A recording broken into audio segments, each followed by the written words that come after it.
On March 15, 2021, the residents of Perth were startled to discover that their local war hero and neighbor had been arrested in connection with the public assassination of former Rebels bikie boss Nick Martin. However, this event was just the beginning of a more extensive story. Some individuals believed it was a long-anticipated development, while others were apprehensive about the potential escalation of violence. As we delve deeper, we will explore the prolonged conflict between the Rebels and the Rock Machine, a biker club war that has plunged Western Australia into chaos for years. Subsequent segments will provide insights into the origins of these outlaw clubs, the reasons behind their animosity, and the current state of the conflict. Further exploration will reveal the details of car bombings and midnight manhunts, shedding light on the intricate dynamics that led to this ongoing turmoil. The narrative traces back to the early 2000s, a period marked by the largest and bloodiest biker war in history, where the Rock Machine clashed fiercely with the Hells Angels in Canada. Their confrontations ignited the streets of Quebec, involving bombings and resulting in the deaths of at least 160 people. This begs the question, who were the Rock Machine, and how did this Canadian biker club find its way to Australia? The Rock Machine Outlaw Motorcycle Club, founded in 1986 by the legendary Canadian biker Salvatore Cassetta and his brother Giovanni, plays a pivotal role in this complex narrative. At the time, Salvatore had just broken away from the Hells Angels after the gory Lennoxville purge that saw Hells Angels turn against each other, and was an incident that ended with several bodies finding their way to the bottom of the St. Lawrence River. The early days for the new club proved challenging, marked by fierce competition from other outlaw gangs, particularly the Hells Angels. However, a unique dynamic emerged as Salvatore, the club's founder, maintained a close friendship with Maurice Montbausch, the president of the Hells Angels Quebec chapter at the time. This friendship prevented an escalation of conflict between the two clubs, maintaining a period of relative peace. Unfortunately, the tranquility was short-lived as Salvatore found himself incarcerated. In his absence, Maurice seized the opportunity to launch an attack on the Rock Machine, sparking the tumultuous Quebec biker war that would span a decade. Ultimately, the Hells Angels emerged victorious, leading to the disbandment of the Rock Machine, which then patched over with the Bandidos. The Bandidos Motorcycle Club, in turn, faced internal conflicts and experienced its own demise a few years later. In 2007, the remaining members of the Bandidos and ex-Mongols abandoned their red and yellow jackets, resurrecting the Rock Machine with black and platinum as their new patch colors. Despite being a fledgling club at the time, the Rock Machine rapidly expanded internationally, evolving into the largest Canadian motorcycle club globally. With over 200 chapters across 27 countries, the club achieved significant prominence. In the case of Australia, a pivotal moment came with a phone call from an Australian teenager, altering the trajectory of the club's presence in the country. The Australian roots of the Rock Machine can be attributed to Brent B.J. Recker, also known as The Rock, a man who boldly proclaimed his intention to become Australia's preeminent and most formidable bikie. Brent held a unique perspective, expressing his preference for displaying artwork on his body rather than on walls. Standing imposingly at 6 feet 2 inches, adorned with tattoos from head to toe, Brent presented an intimidating figure, and few dared to challenge him. His appearance was so formidable that during rental inspections, he resorted to covering his tattoos with stage makeup. In a recent interview with Biker News, Brent's mother disclosed that at the age of 17, he brought the Rock Machine to Australia. He reached out to a Canadian chapter, simply asking if he could establish one in Australia. Faced with his undeniable enthusiasm, they had no choice but to agree. In 2008, the inaugural Australian Rock Machine chapter was established, marking the beginning of the club's presence in the country. The club's growth was rapid, and by early 2009, another chapter was formed in the Sydney area, specifically in New South Wales, solidifying the Rock Machine's foothold in Australia. Conflicts between outlaw biker clubs are a regular feature in the scene, so it came as no surprise that established clubs were taking notice. Initially, these confrontations were confined to bar fights and brawls. However, the situation escalated significantly when Critical J established the third Rock Machine chapter in a Perth suburb in mid-2009. Perth, being the turf of the Rebels, was not welcoming to intruders, and the Rock Machine chapter was perceived as an aggressive move. The Rebels Outlaw Motorcycle Club, with over 70 chapters nationwide, stands as the largest biker club in Australia. Notorious for suspected involvement in various underworld activities such as drug trafficking, extortion, and tax evasion, they have also been linked to execution-style killings spanning decades. Although the Rock Machine seemed to be punching above its weight, both parties were willing to engage in the feud. According to Australian authorities, the conflict commenced with online threats and verbal exchanges between the two clubs. Tensions persisted until a few young rebels defected to the Rock Machine, seeking full patch membership, further fueling the rivalry. On July 10, 2010, tensions reached a boiling point when a massive brawl erupted at a nightclub, resulting in injuries to several individuals, including the police. Just 3 months later, in October 2010, the conflict escalated further as Rock Machine members shifted from physical altercations to more dangerous tactics, with the police reporting the firebombing of a vehicle belonging to a full-patch member of the Rebels motorcycle club. Barely a month after the firebombing incident, on November 5, 2010, both clubs took center stage at a mixed martial arts event held in an arena. Witnesses reported a chaotic fight involving 20 members from each group, resulting in a tumultuous scene resembling a Royal Rumble. Numerous members suffered injuries, with the rebels reportedly on the losing end. Concerned that this recent setback might have tarnished their reputation, just a week later, on November 12, 15 full-patch members of the Rebels Motorcycle Club were observed patrolling Fremantle's entertainment district on a manhunt. They sought any Rock Machine member bold enough to display their colors in public, but to their dismay, none were found. The volatile confrontations continued to intensify, escalating the already dangerous feud between the two rival motorcycle clubs. For days later, the Rock Machines would further enrage the rebels by setting ablaze the Inc. Assault, a tattoo parlor owned by the rebels organization.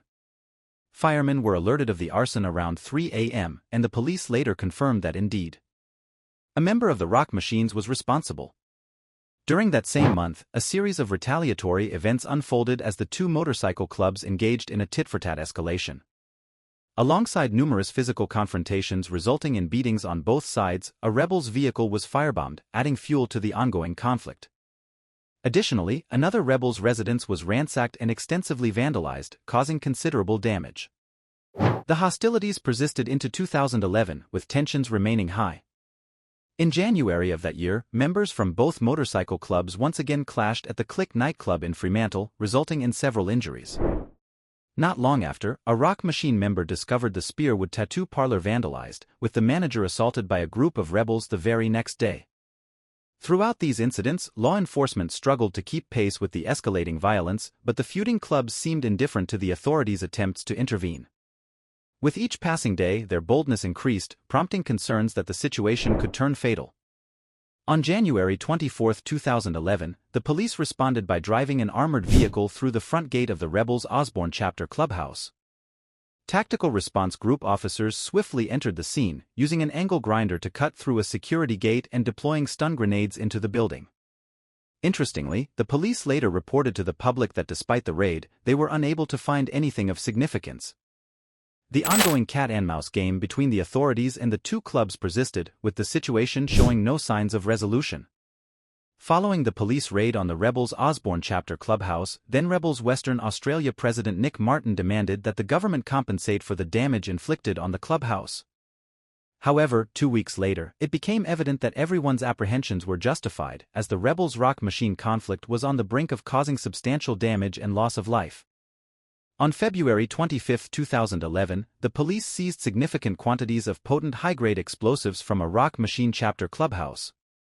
A public report revealed that they had confiscated enough explosive detonators and an industrial-strength power gel capable of demolishing a large building and causing extensive loss of life. Further investigations led Australian police to accuse Rock Machine Canada of involvement in providing these weapons of mass destruction, comprising 54 units of power gel explosives and up to 68 detonators. The potential devastation averted by the police intervention was immense. Despite this intervention, the violence persisted. On March 18, 2011, Rebels Western Australia President Nick Martin became the target of an assassination attempt. He was shot in the elbow in front of his Perth home while pulling over on his Harley-Davidson. Although he survived the incident, the police took the matter seriously. Subsequently, law enforcement launched multiple raids on 9 separate properties belonging to both the Rebels and the Rock Machine. While they confiscated a dozen rifles and over 300 rounds of ammunition, only 2 individuals were charged as a result of the operation. The ongoing conflict between the two motorcycle clubs continued to pose a serious threat, requiring concerted efforts from authorities to address the escalating violence and potential risks to public safety. Amidst the chaos, it became apparent that the Rock Machine was gaining an upper hand against the larger and more established rebels in the ongoing conflict. Bike rigging experts noted that much of their success stemmed from their bold and unpredictable attacks that proved challenging to anticipate or counter. Notably, the Rock Machine's numerical strength had grown significantly over the years. The success of the Rock Machine attracted attention from other bikers, leading to a notable shift in allegiances. Around June 2012, a significant number of young members from the Finks, a rival club, switched to the Rock Machine, resulting in the establishment of a second chapter in Perth known as the South Perth Chapter. The Rock Machine's popularity extended beyond its ranks, with authorities observing an increase in online searches on how to join the club. During its early years in Australia, the Rock Machine distinguished itself from other outlaw biker clubs. While they proudly rode Harley-Davidsons, they weren't as focused on traditional leather jackets and patches. Opting for black and platinum shades, they primarily preferred rings adorned with an eagle insignia, making them elusive and hard to identify. In contrast to the typical biker image, the Australian Rock Machine, also nicknamed the Nike Beakies, stood out for their unique fashion sense. Known for their fashion footwear, commitment to personal hygiene, and regular gym visits, they gained popularity among younger segments of the biker community. At this point, you would expect the Rock Machines to take over Western Australia's underworld. After all, their numbers were steadily increasing. Interestingly, that wasn't the case. Not yet anyway. You see, while they took in more bikers, it was more of a quantity than quality type of situation. Not only were more people harder to manage, but most of their recruits were young, uncultured. Beakies. Discipline was a big problem within their ranks, as most did whatever they wanted. Not only did this lead to internal struggles, but it also made it easier for the police to infiltrate the organization and take it down from the inside. But still, that alone wasn't enough to take them down. That year, something historic happened. In November 2012, Western Australia enacted a stringent bill, introducing some of the toughest laws against organised crime. Unfortunately for the growing Rock Machine Motorcycle Club, these laws specifically targeted biker gangs. The legislation aimed to prohibit biker gang members from associating or even communicating with each other. Although it would take a few more years for the law to be fully enforced, the substantial $12,000 fine served as a deterrent for many young members. This, coupled with successive police raids, proved sufficient to temporarily bring down the Rock Machine. Circumstances forced history to repeat itself in 2013 when one of the Rock Machine Perth chapters transitioned to the Bandidos Australia. For 2 years, the Rock Machines faced setbacks but remained resilient. Although there wasn't conclusive evidence of their continued activity, persistent rumors circulated on the streets. Even though authorities couldn't pinpoint their exact whereabouts, the police had an awareness that the Rock Machines were still in existence. By 2015, the rumors gained momentum, with the Advertiser newspaper reporting that the Rock Machine had initiated operations in the Christie's Beach and Seaford areas. While some other biker clubs dismissed these reports as mere wannabes, the police confirmed they were actively monitoring the situation. In April 2018, 3 years later, the police confirmed sightings of the gang's insignia, an eagle's head with the words "A Rock Machine Nomads." Shortly thereafter, as if scripted, the authorities announced that the Rock Machines had indeed reopened their Perth clubhouse. Tensions reignited with the rebels, marking a resurgence of the long-standing conflict between the two motorcycle clubs. By August 2019, deliberate fires and drive-by shootings targeting members' properties, including homes, gyms, and saloons, became a recurring issue. Adding to the concern, the police issued warnings to the public about the re-emergence of the Rock Machine in Adelaide. Despite staying under the radar for a few years, the gang had remained active. South Australian police classified the club as an enemy threat, but it wasn't until December 12, 2020, that the nation fully grasped the gravity of the situation. During a drag racing show at the Perth Motorplex on that fateful afternoon, a bullet crossed the tracks, grazing a 5-year-old's body before piercing the chest of former Rebels bikie boss Nick Martin. The crowd was in shock as Martin's body fell to the ground, marking the second attempt on his life and this time, tragically succeeding.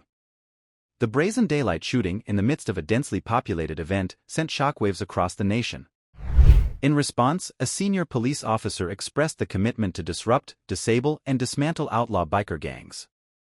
Within days, over 100 officers were assigned to a special police unit dedicated to investigating the shooting. While no confirmation was provided at the time, the Rock Machine naturally topped the list of possible suspects in the assassination. Given his previous role as a Western Australia bikie boss, the Rebels Motorcycle Club made it their mission to organize a flamboyant funeral for Martin.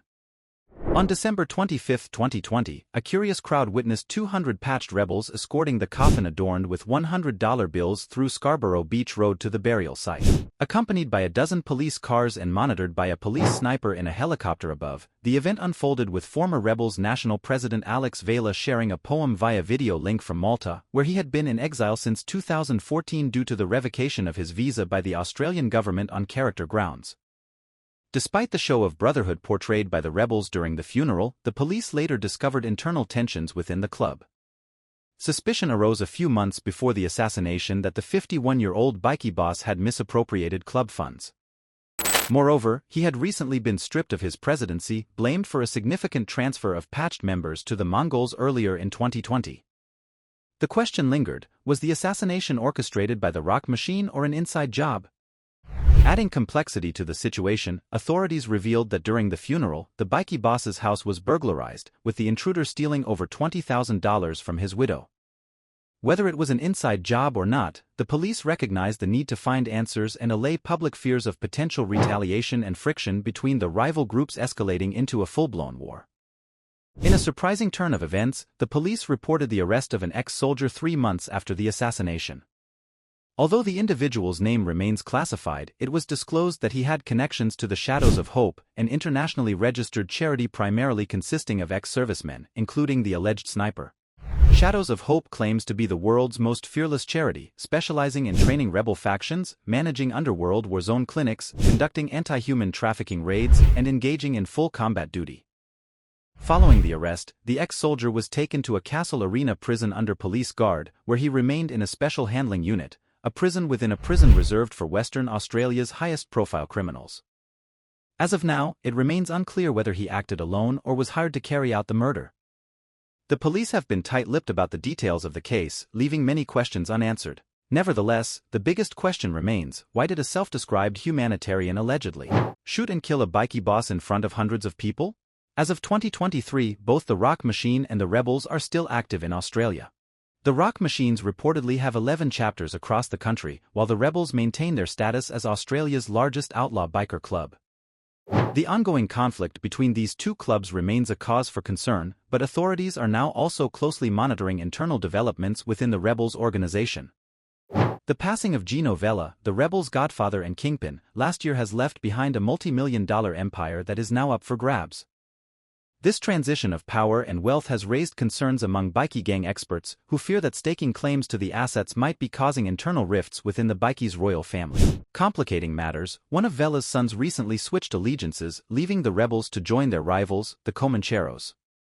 The potential for tensions and retaliation is a source of heightened concern for law enforcement. In the ever-evolving landscape of outlaw motorcycle clubs, the authorities are closely monitoring the situation. As with such dynamics, only time will reveal the unfolding events and the impact on the biker gang scene in Australia. If you found this information interesting, please like and subscribe for more content in the future. Feel free to comment below, letting us know what topics you would like to see covered next. Thanks for watching and have a great day.